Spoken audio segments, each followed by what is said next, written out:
উত্তরপাড়ার ছবি তো গতকাল আমরা দেখিয়েছি যে দোতলা বাড়ি কিনে 7 তলা বাড়ি হয়ে গেল। বারুইপুরে আমরা দেখলাম যে পঞ্চায়েত প্রধান উপপ্রধানের কথা কোনো রকম না মেনে বেআইনি নির্মাণ হয়ে যাচ্ছে।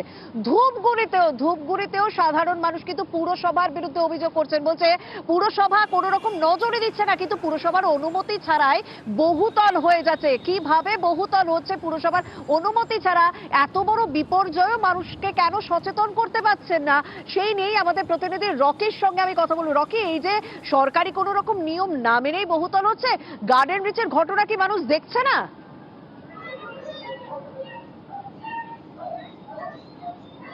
দেখো, কলকাতার গার্ডেন রিচে এত বড় দুর্ঘটনার পরেও কিন্তু হুঁশ ফিরছে না সাধারণ মানুষের, এমনটা ছবি কিন্তু বিভিন্ন জায়গায় উঠে আসে।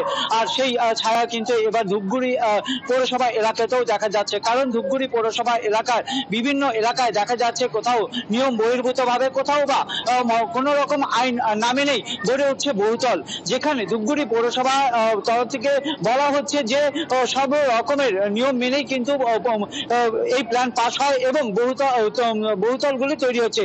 যেখানে দেখা যাচ্ছে যে ধূপগুড়ি পৌরসভার অন্তর্গত 15 নম্বর ওয়ার্ডে বর্মনপাড়া এলাকায় ঠিক কুমলাই নদীর কয়েকশো মিটার দূরেই একটি 5 ছাদ বিশিষ্ট একটি বিল্ডিং তৈরি হয়েছে ইতিমধ্যেই, এবং সেই বিল্ডিং নিয়েও কিন্তু প্রশ্ন উঠতে শুরু করেছে। এছাড়াও ধূপগুড়ি থানার অন্তর্গত এলাকায় একটি শপিং মল, বহুতল শপিং মল তৈরি হয়েছে, কিন্তু প্রশ্ন উঠতে শুরু করেছে ধূপগুড়ি পৌরসভার যেখানে G+2 অনুমোদন দেওয়ার কথা, সেখানে কি করে 4তলা 5তলা বিল্ডিং উঠে আসছে। আমাদের হাতে কিন্তু ইতিমধ্যেই একটি বিল্ডিং এর প্ল্যান হাতে চলে আসছে, যা কিন্তু 2021 সালের 29শে জানুয়ারি পাস হয়েছিল।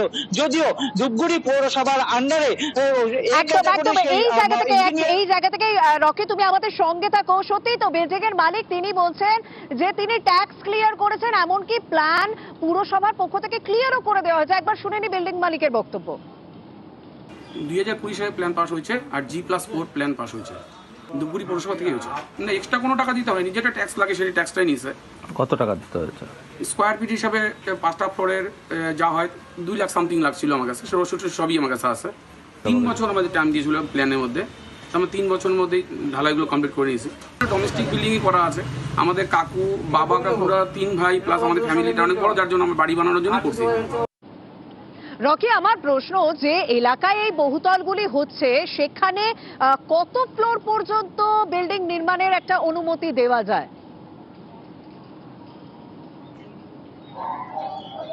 দেখো, ধূপগুড়ি পৌরসভার আন্ডারে এ ক্যাটাগরি সেই ইঞ্জিনিয়ার না থাকার কারণে কিন্তু এতদিন পর্যন্ত G+2 অনুমোদন দিয়ে আসা হচ্ছিল, এখনো পর্যন্ত তাই দেওয়া হচ্ছে। যদিও গত মাস থেকে কিন্তু G+4 এর অনুমতি দেওয়া হচ্ছে বলে পৌরসভা সূত্রে জানানো হয়েছে, কিন্তু প্রশ্ন উঠতে শুরু করেছে যদি গত মাস থেকেই অনুমোদন দেওয়া শুরু হয়, তাহলে আজ থেকে প্রায় 3 বছর আগে 2021 সালে 29শে জানুয়ারি কি করে এই বহুতলে তার মানে রকি, যদি দেখতে হয় তার মানে তুমি G+2 এর কথা বলছো, মানে 3 তলা, তাহলে এই বিল্ডিং গুলো কত তলা রয়েছে সেখানে? দেখো, যে বহুতলের কথা বলছি সেখানে কিন্তু 5 ছাদ বিশিষ্ট বিল্ডিং তৈরি হয়েছে। এমনকি জলপাইগুড়ি জেলার যে জেলা পরিষদ রয়েছে, জেলা পরিষদের এলাকাতে জায়গাতেও কিন্তু তৈরি হয়েছে বহুতল শপিং মল, যদিও সেই অনুমতি নেওয়া হয়নি এমনটা কিন্তু অভিযোগ রয়েছে। তাহলে প্রশাসন যেখানে, পৌরসভা যেখানে বলছে যে তাদের অনুমতি ছাড়া কাজ করতে পারেন না, তারা অনুমতি দিলেই কাজ হয়, সেখানে দেখা যাচ্ছে পুরসভার এক্সিকিউটিভ অফিসার তিনি কি বলছেন এই ঘটনা একবার শুনে নেওয়া যাক। এখন আমরা 5তলা দিতে পারবো, মিটিং পাস হচ্ছে। তো বিল্ডিং তো তৈরি হয়ে গেছে, তার মানে সেটা অনেক আগেই তৈরি হয়েছিল। অনেক আগে হয়েছে। তাহলে ওইটার অনুমোদন কিভাবে পেলো? এটা আমি এখনই অফিসে জানি যে 21 সালে হয়েছে। হ্যাঁ, এমনিতে ওরা যাইতে বললো, যারা এনগেজ ছিল খুবই ঠিকঠাক ছিল। হ্যাঁ, কিন্তু বিল্ডিংয়ের 5তলা না কয়তলা ছিল সেটা আমি জানতাম না। বলছিল যে ও তো এমনিতে অনেক প্ল্যান নিয়ে আসে, সেইভাবে সিগনেচার করা হয়, কিন্তু সেটা তখন আমাকে জানায়নি। তো এখন কি ব্যবস্থা নিচ্ছেন আপনারা সেটা নিয়ে? সেটা এখন ওনাকে সে কাজ বন্ধ করতে বলা হয়। রকি, আমরা এক্সিকিউটিভ অফিসারের বক্তব্য শুনলাম, তিনি বলছেন যে এখন তারা 5 তলা অবধি পারমিশন দিতে পারেন, প্ল্যান ক্লিয়ার করতে পারেন, কিন্তু এই যে বহুতলের কথা আমরা দেখাচ্ছি, সেই বহুতলের প্ল্যান কবে ক্লিয়ার হয়েছিল তাহলে?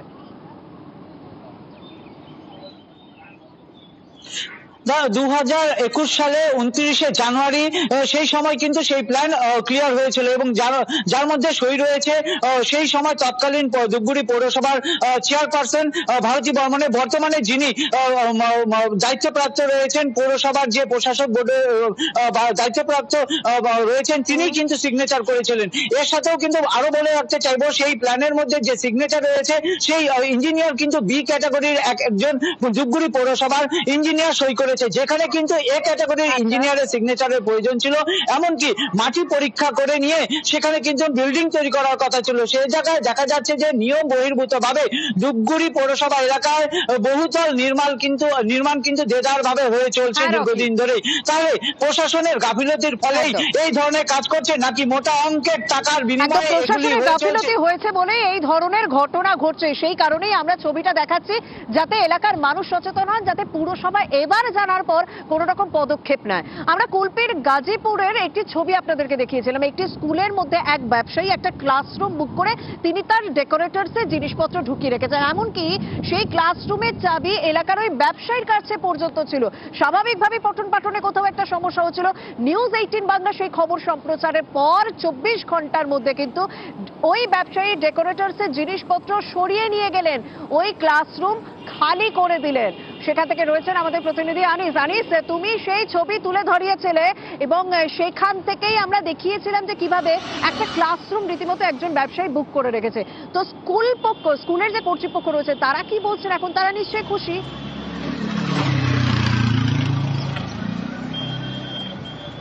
একেবারেই দেখো, কুলপির যে বাঁশবেড়িয়া কেদারনাথ বিদ্যাপীঠ স্কুল, সেই স্কুলে দীর্ঘ 10 বছরেরও বেশি সময় ধরে এলাকার যে ব্যবসায়ী স্কুলের ঘর দখল করে যে ডেকোরেটরসের ব্যবসা চালাচ্ছিল এবং সেই খবর আমরা সম্প্রচার করি। তারপরেই কিন্তু নড়ে চড়ে বসে প্রশাসন এবং প্রশাসন নির্দেশ মতোই স্কুল কর্তৃপক্ষকে জানানো হয় যে একেবারেই যাতে স্কুলের মধ্যে থাকা যে সামগ্রী তা যেন সরিয়ে ফেলা হয় এবং সেই নির্দেশ মতো স্কুল কর্তৃপক্ষ ওই ব্যবসায়ীকে জানায় এবং গতকালই একেবারে তার নির্দেশের পরেই এই স্কুলের মধ্যে থাকা যে সামগ্রী তা কিন্তু সরিয়ে ফেলা হয়। এবং স্কুলের পক্ষ থেকে জানানো হয়েছে যে নিউজ 18 বাংলার যে খবর সম্প্রচার করা হয় এবং তারপরেই যে প্রশাসনিক তৎপরতা এবং সেজন্য ব্যবসায়ীর উপর নির্দেশ দেওয়া হয় এবং ব্যবসায়ীদের একটি মুচলেখাও লিখিয়ে নেওয়া হয় যাতে সেই ব্যবসায়ী জোর করে স্কুলের মধ্যে যে সামগ্রী রেখেছিল এবং জানিয়ে কিন্তু এলাকার মানুষ একাধিকবার সরব হয়েছিলেন যাতে স্কুলের মধ্যে এই যে ডেকোরেটরসের সামগ্রী তা সরিয়ে নেওয়া হয় এবং খবর সম্প্রচারের পরেই এই সামগ্রী সরিয়ে ফেলা হয় এবং যার জেরেই কিন্তু এলাকার মানুষ অনেকটাই খুশি। এমনকি স্কুলের যে সমস্ত ছাত্রছাত্রী কারণ এই বাঁশবেড়িয়া যে কেদারনাথ বিদ্যাপীঠ বোঝা যাচ্ছে স্কুলের হেডমাস্টার তিনি কি বলছেন অবশ্যই শুনবো। তার পাশাপাশি যে ব্যবসায়ী তিনি তার জিনিসপত্র ওই ঘরে রেখেছিলেন তার বক্তব্যও শুনবো। ডিআই অফিস থেকে আমাকে যখন চাপ দিল, যিনি মূল কালপ্রিট ওনাকে ডেকেছিলাম, ডেকে সমস্ত কিছু বলতে সঙ্গে সঙ্গে লেবার ডেকে উনি কাজ শুরু করে দিয়েছেন এবং শেষও হয়ে গেছে এবং ওনার একটা মুচলেখা আমরা নিয়ে রেখেছি যে আমি এতদিন পর্যন্ত অন্যায়ভাবে স্কুলের একটা ঘর দখল করে কিছু জিনিস রেখেছিলাম, এর জন্য আমি দুঃখিত, আমি আজকে সব বের করে নিচ্ছি। কালকে তো সব মাল বের করে নিয়ে নিচ্ছি। সংবাদ মাধ্যমে সম্প্রচার হওয়ার পরেই কি আপনার মালপত্র? হ্যাঁ, কালকে আমাকে হেডমাস্টার বলতে তো আমি বার করে নিয়ে গেলাম। কি ছিল? বাঁশ, চেয়ার ছিল কিছু, সব বের করে নিয়ে? হ্যাঁ, ওই তো ঘর খালি দেখেনি, সেইভাবে থাকতো। এবার ওদের ওই কাজকামগুলো করতাম, সেইভাবে ছিল, কেউ কিছু বলেনি। হেডমাস্টার বলতে তো বার করে নেন। ডেবরায় কাঁসাই নদীর পার্শ্ববর্তী এলাকার মানুষের